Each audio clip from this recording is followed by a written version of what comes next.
नमो tutorials. आज हम D block के यौगिकों के गुण के बारे में पढ़ेंगे। चुंबकीय गुण। चुंबकीय गुणों के आधार पर पदार्थ को दो भागों में बांटा जाता है। प्रतिचुंबकीय, वे जो चुंबकीय क्षेत्र से प्रतिकर्षित होते हैं तथा जिसमें अयुग्मित इलेक्ट्रॉन उपस्थित नहीं होते हैं, वह अनुचुंबकीय। अनुचुंबकीय पदार्थों के अंदर अयुग्मित इलेक्ट्रॉन उपस्थित होते हैं। वह चुंबकीय गुणों के आधार पर तीसरे प्रकार के पदार्थ को लोह चुंबकीय कहा जाता है। लोह चुंबकीय पदार्थ चुंबकीय क्षेत्र हटाने के पश्चात भी चुंबक के समान व्यवहार करते हैं। चुंबकीय आघूर्ण। चुंबकीय आघूर्ण जिसे म्यू कहा जाता है, म्यू का मान √n/n+2 होता है, जहां पर n अयुग्मित इलेक्ट्रॉनों की संख्या होती है। वह चुंबकीय आघूर्ण का मात्रक Bm होता है। Bore magneton.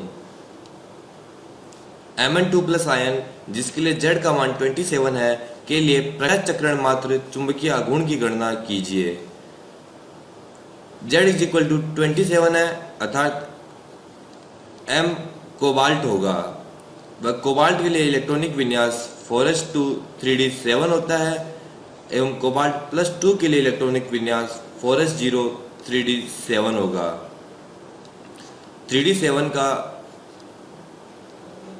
डी कक्षकों में 7 इलेक्ट्रॉन कुछ इस प्रकार से व्यवस्थित होते हैं। सर्वप्रथम 5 इलेक्ट्रॉन भरे जाएंगे, तत्पश्चात 2 इलेक्ट्रॉनों का युग्मन होगा।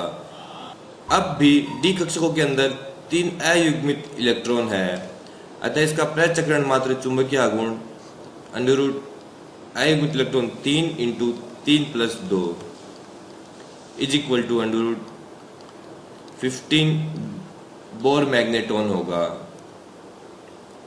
संकुल यौगिकों का निर्माण। संक्रमण धातुओं में संकुल बनाने की प्रवृत्ति निम्न कारणों से होती है: परमाणु अथवा आयन का छोटा आकार, उपयुक्त ऊर्जा के रिक्त कक्षकों की उपलब्धता, जिसमें कि लिगेंड अपना इलेक्ट्रॉन युग्म दे सकते हैं, तथा उच्च नाभिकीय आवेश। उदाहरण के लिए FeCN का होल 6 3- CuNH3 का होल 6 2+ आदि। संक्रमण धातु हाइड्रोजन, बोरोन, कार्बन आदि तत्वों के साथ अंतराकाशी यौगिक बनाते हैं। अंतराकाशी यौगिक अर्थात संक्रमण धातुओं के मध्य रिक्त स्थानों में हाइड्रोजन, बोरोन, कार्बन आदि तत्व आ जाते हैं। इस प्रकार बनने वाले यौगिकों को अंतराकाशी यौगिक कहा जाता है। कार्बन, बोरोन, हाइड्रोजन इन तत्वों का छोटा आकार होने के कारण ये तत्व संक्रमण धातु परमाणुओं के जालकों के रिक्त स्थान में व्यवस्थित हो जाते हैं, जिससे अंतराकाशी यौगिकों का निर्माण होता है। अंतराकाशी यौगिक अरस समीकरणमितीय यौगिक होते हैं, अतः ये ना तो आयनिक होते हैं ना ही सहसंयोजक होते हैं। अरस समीकरणमितीय अर्थात ऐसे यौगिक जिनकी रस समीकरणमिति बदल गई हो। ऐसा इसलिए होता है क्योंकि जब संक्रमण तत्वों में अन्य छोटे तत्व आ जाते हैं तो उनकी रस समीकरणमिति बदल जाती है, अतः इन्हें अरस समीकरणमितीय यौगिक कहा जाता है। इनका गलनांक बहुत उच्च होता है, जो कि शुद्ध धातु से भी अधिक होता है। ये धात्विक चालकता रखते हैं एवं बहुत अधिक कठोर होते हैं। अंतराकाशी यौगिक रासायनिक रूप से अक्रिय यौगिक होते हैं। उत्प्रेरकीय गुणधर्म।